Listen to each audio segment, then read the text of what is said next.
FII versus DII. Who moves the market? Foreign institutional investors, domestic institutional investors.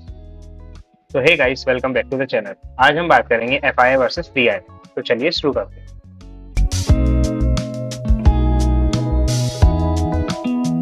ये शुरू करते हैं।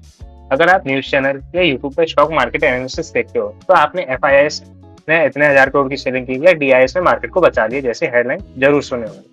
लेकिन ये FIIs और DIIs होते कौन है और इनके एक सिंगल ऑर्डर से पूरा स्टॉक मार्केट ऊपर या नीचे कैसे जा सकता है? तो आज की इस वीडियो में हम एकदम सिंपल लैंग्वेज में समझेंगे कि FIIs और DIIs का डिफरेंस क्या है, उनका मार्केट पर इम्पैक्ट और आप इनके डेटा देखकर कैसे इन्वेस्ट कर सकते हो। तो चलिए शुरू करते हैं। तो सबसे पहले बात करते हैं FIIs की, यानी फॉरेन इंस्टीट्यूशनल इन्वेस्टर्स। सिंपली ये वो बड़ी foreign companies, hedge funds, pension funds या फॉरेन म्यूचुअल फंड्स हैं जो इंडिया के बाहर से हमारे स्टॉक मार्केट में पैसा इन्वेस्ट करती है। एग्जाम्पल के लिए ब्लैक रॉक, वैनगार्ड या मॉर्गन स्टैनली। FIIs की सबसे बड़ी बात क्या है? इनके पास हजारों करोड़ का कैश होता है। ये जब स्टॉक मार्केट में एंटर करते हैं तो वो स्टॉक रॉकेट बन जाता है। लेकिन इशू क्या है? हॉट मनी होता है। अगर यूएस में इंटरेस्ट रेट बढ़ता है या कोई ग्लोबल टेंशन होती है तो FIIs जल्दी से अपना पैसा निकालकर सेफ एसेट्स में शिफ्ट कर देते हैं। तभी इनके एग्जिट करते ही इंडियन मार्केट में डिप आता है।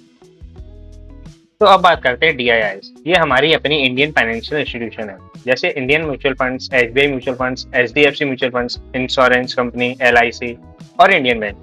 DII से सबसे बड़ा सपोर्ट क्या है? आपका और मेरा पैसा, जो हम हर महीने SIP करते हैं या इंश्योरेंस प्रीमियम भरते हैं। DIIs उस पैसों को स्टॉक मार्केट में इन्वेस्ट करता है।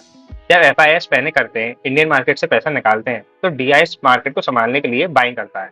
इसलिए DIIs को इंडियन स्टॉक मार्केट का शॉक एब्जॉर्बर भी कहा जाता है। So now let's talk about key differences of FII versus DII. पैसा कहाँ से आता है? पहला पॉइंट है आउट ऑफ इंडिया। DII का इनसाइड इंडिया। मार्केट बिहेवियर कैसा रहता है FII का? Aggressive and volatile. DII का long term and supportive. Global impact क्या है? Highly sensitive to global news. ये फोकस करता है GDP ग्रोथ पे।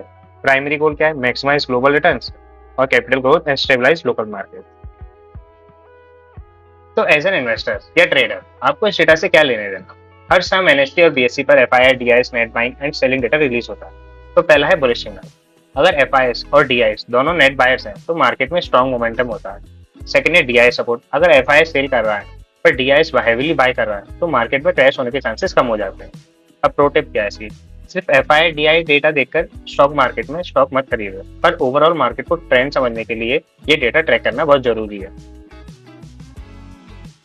तो अगर आपको ये सिंपल एक्सप्लेनेशन पसंद आया तो वीडियो को लाइक जरूर करना और चैनल को सब्सक्राइब कर लो। ऐसे ही स्टॉक मार्केट कंसेप्ट को आसान भाषा में समझने के लिए क्या आप daily FII DII data check करते हो? कमेंट सेक्शन में जरूर बताना। See you in the next video.